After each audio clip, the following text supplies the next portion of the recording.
We have a massive issue right now in the American church. People don't want biblical Christianity. They want their own sinful desires affirmed. We're going to be looking at a comment that was left on a sermon that was given by James Tallarico on Easter. And let me make myself clear, this is not actually a sermon. This is just leftist propaganda. It has nothing to do with the Bible. It has nothing to do with Christianity. He is simply taking and using these scriptures and twisting them as Satan did in Matthew chapter 4.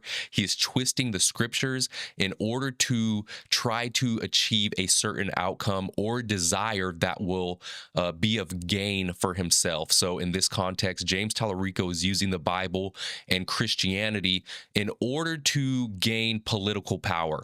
He, by definition, is a Christian nationalist. He is I guess I'll try to say this respectfully. He is a hypocrite when it comes to this. He is a Christian nationalist.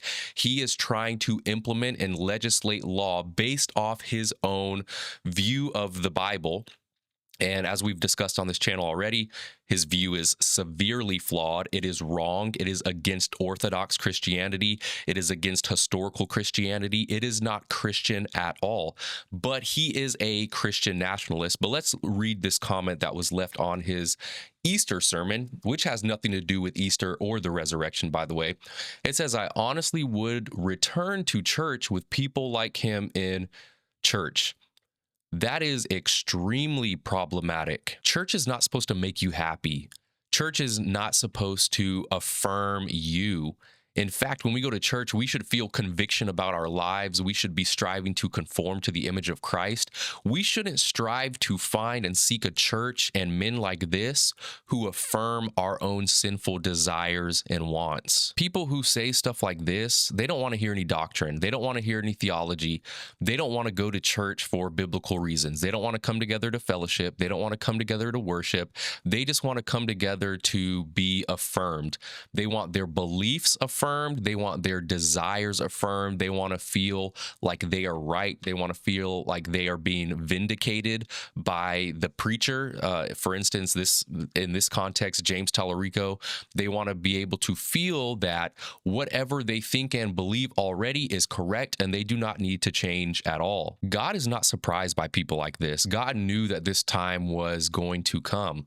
And the Apostle Paul writes in 2 Timothy chapter 4, "For the time will come when they will not endure sound doctrine, but wanting to have their ears tickled, they will accumulate for themselves teachers in accordance to their own desires." That comment that we just read is a great example of this. They said they would return to church with people like that in church. James Tallarico does not call out sin. He does not call for people to pursue holiness. He does not call for people to put their faith and trust in Christ for the forgiveness of their sins.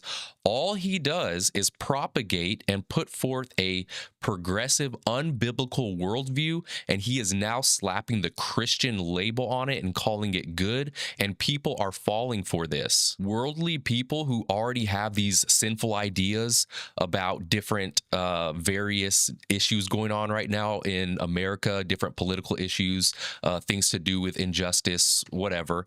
They already have ideas about that, and they have believed that Christianity is completely hostile to their belief. And now all of a sudden, there is a man on the scene, James Tallarico, who is saying that, oh, wait, no, this is actually the Christian view on this. And now they're looking at him and saying, oh, this is true Christianity.